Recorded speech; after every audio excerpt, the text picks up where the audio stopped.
ప్రభుత్వ సంక్షేమ పథకాల అమలు కోసం తెలంగాణ ప్రభుత్వం మరో ప్రజా ప్రయోజిత కార్యక్రమాన్ని చేపట్టింది. ఇప్పటికే రాష్ట్ర వ్యాప్తంగా ఇంటింటి సర్వే కూడా చేపట్టాలని, తద్వారా వన్ స్టేట్ వన్ కార్డ్ ని కూడా ప్రొడ్యూస్ చేయాలని ఇప్పటికే ప్రభుత్వం భావిస్తుంది. అందులో భాగంగా రాష్ట్ర వ్యాప్తంగా సర్వే కూడా ముమ్మరంగా కొనసాగింది. ఇప్పటికే ఏర్పాట్లు నిర్విఘ్నంగా కొనసాగుతున్నాయి. ప్రస్తుతం ఖమ్మం జిల్లా కలెక్టర్ ముజమ్మిల్ ఖాన్ కూడా ఇప్పటికే క్షేత్రస్థాయి బృందాలకు కూడా గైడ్ చేశారు. ఇప్పటికే జిల్లా ప్రత్యేక అధికారి senior IAS officer Surendra Mohan కూడా పూర్తి స్థాయిలో పర్యవేక్షణ అధికారిగా ఉన్నారు. ప్రస్తుతం ఖమ్మం జిల్లా కలెక్టర్ ముజమ్మిల్ ఖాన్ ఉన్నారు. ఈ సర్వే ప్రక్రియ అంతా కూడా ఏ విధంగా కొనసాగుతుంది, ఎన్ని కుటుంబాలను పైలట్ ప్రాజెక్ట్ కింద సర్వే చేపడుతున్నా తెలుసుకునే ప్రయత్నం సార్ ఎట్లా జరుగుతుంది, అసలు సర్వే గైడ్ లైన్స్ ఏంటి, క్షేత్రస్థాయిలో ఎన్ని బృందాలు ఉన్నాయి సార్?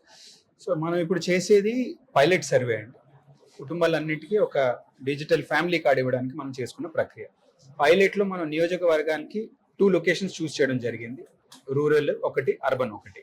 అర్బన్ ప్రాంతాలు అసలే లేకపోతే రూరల్ 2 ప్రాంతాలు చూస్ చేయడం జరిగింది. సో మన జిల్లాలో ఉన్న 5 నియోజకవర్గాలకి 10 చోట్ల ఈ రోజు పొద్దున 8:30 నుంచి ఈ సర్వే మేము ప్రారంభించుకున్నాం. దాదాపు 4 రోజుల్లో పూర్తి చేయడానికి తయారుగా ఉంటాం. ప్రతి చూస్ చేసుకున్న గ్రామంలో 200 హౌస్ హోల్డ్స్ కన్నా తక్కువ ఉన్న గ్రామాలని చూస్ చేయడం జరిగింది. మోస్ట్లీ తాండాలే ఉన్నాయి. ఇవి అర్బన్ లో కూడా లో పాపులేషన్ ఉన్న వార్డ్స్ ని చూస్ చేశాం.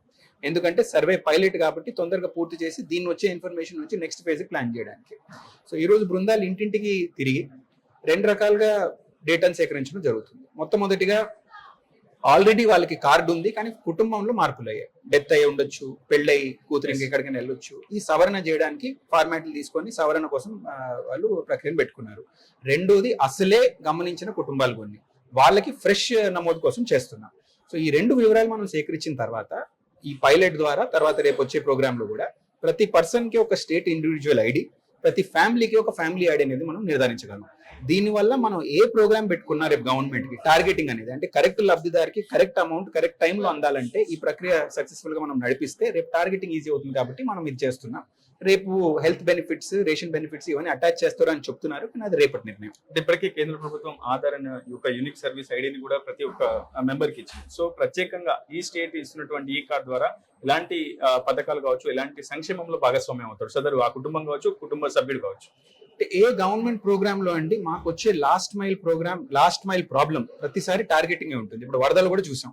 వరదలు అవ్వంగానే కరెక్ట్ పర్సన్ కి డబ్బులు అందాలంటే ఫస్ట్ వాళ్ళ ఇంటికి వెళ్ళి సర్వే చేయాలి, వాళ్ళ డీటెయిల్స్ తీసుకోవాలి, బ్యాంక్ డీటెయిల్స్ తీసుకోవాలి. ఈ ప్రొసెస్ లో ఎక్కడ తప్పైనా కానీ కరెక్ట్ బెనిఫిషియరీకి కరెక్ట్ టైంలో డబ్బులు రావు. సమ్ 1-2% కేసెస్ లో తప్పు పర్సన్ కూడా లీకేజ్ అయ్యే ప్రసక్తి ఉంటుంది. ఇవన్నీ మనం అరగట్టాలంటే మాక్సిమం ఇంపాక్ట్ మనం పెట్టుకున్న వసతులకి మనం ఇవ్వాల్సిన రిలీఫ్ కి బెనిఫిట్స్ ఉండాలంటే కరెక్ట్ పర్సన్ ఫస్ట్ ఒక ఐడెంటిటీని తేల్చే అవసరం ఉంటుంది. అది గవర్నమెంట్ ఆఫ్ ఇండియా లెవెల్లో మనం ఆధార్ అనేది ప్రతి ఇండివిజువల్ కి 12 డిజిట్ నంబర్ ఎలా పెట్టుకున్నాము, మన స్టేట్ లో ఇండివిజువల్ కి ఒక నంబర్ ఇచ్చుకుంటూ వాళ్ళని ఒక ఫ్యామిలీ యూనిట్ లో పెట్టడం. చాలా వరకు మీరు బెనిఫిట్స్ చూసేది రేషన్ లాంటివి, డిజాస్టర్ లాంటి ఫండ్స్ హౌస్ హోల్డ్ వెళ్తాయండి, ఇంటికి వెళ్తాయి. ఆ ఫ్యామిలీని తేలిస్తేనే మనకు దాంట్లో ఉన్న మెంబర్స్ ని సరిగ్గా తేలిస్తే బెనిఫిట్ కరెక్ట్ గా అందుతుంది. అది మనం కొన్ని రాష్ట్రాలు ముందుగానే చేసాయి, కానీ ఇంత పెద్ద ఎత్తున చేసే మొదటి రాష్ట్రం మనది.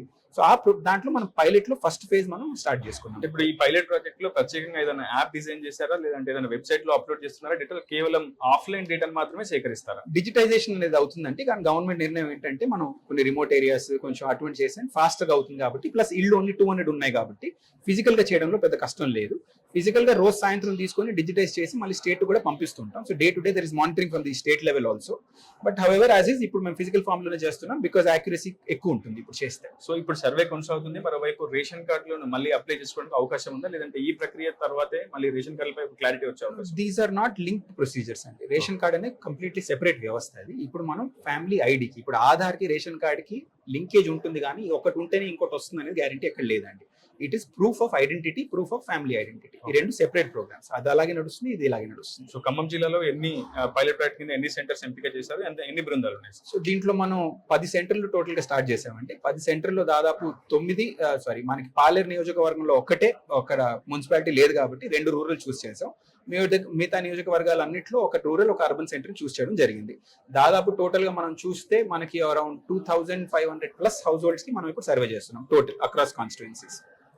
Thank you so much sir. అది మొత్తంగా ఒక్కో నియోజకవర్గంలో 2 వార్డులను లేదా గ్రామ పంచాయతీ అయితే రూరల్ నియోజకవర్గాల్లో 2 గ్రామీణ ప్రాంతాలను, అర్బన్ ప్రాంతాల్లో 2 వార్డులను కూడా ఇప్పటికే ప్రభుత్వం ఎంపిక చేస్తోంది.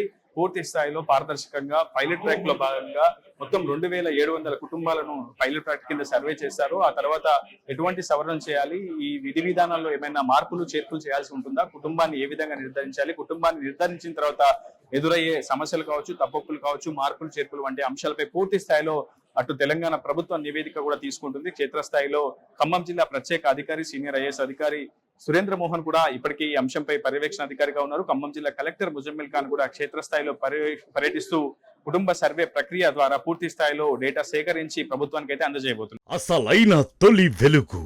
ఫాలో వాట్సాప్ @తొలి వెలుగు official.